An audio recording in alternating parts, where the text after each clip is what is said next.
Glad to have you back here on Just Nigeria from the BBC and Channels Television.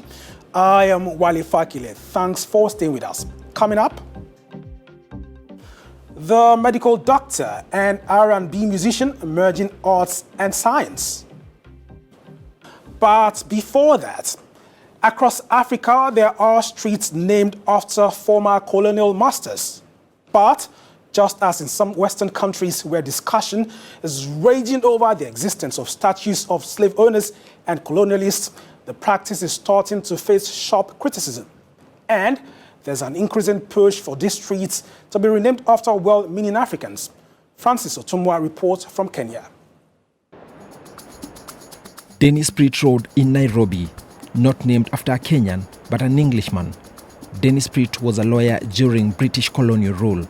I have no idea who Dennis Pritt is. I only read this.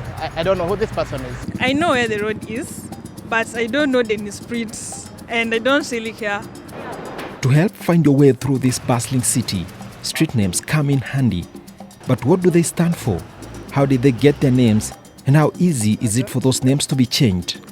I'm here at Kenyatta Avenue, one of the principal streets here in the capital city of Nairobi. This street has been renamed twice. First as 60th Street, then Delamere Street, and now Kenyatta Avenue.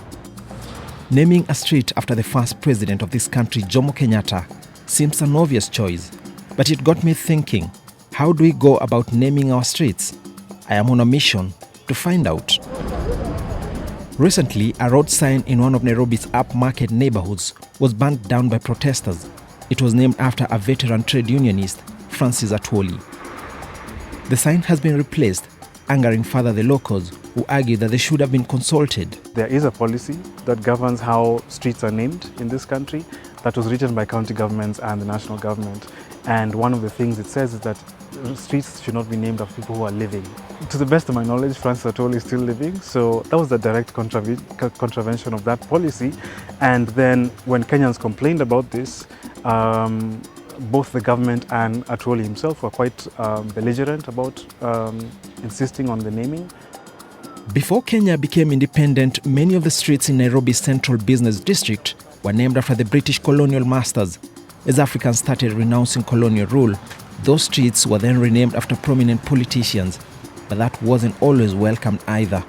Before the name is installed, it should be put on public notice, so it can be advertised in the papers and people given a 14 to 21 day period where if there are any objections, then they should revert back to the city county government. If there is no issue, then the government can go ahead and install the name.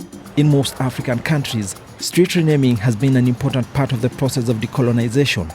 In South Africa, for instance, proposals to rename streets have been plenty. So here in Nairobi, what will Kenyans call their streets if they could choose?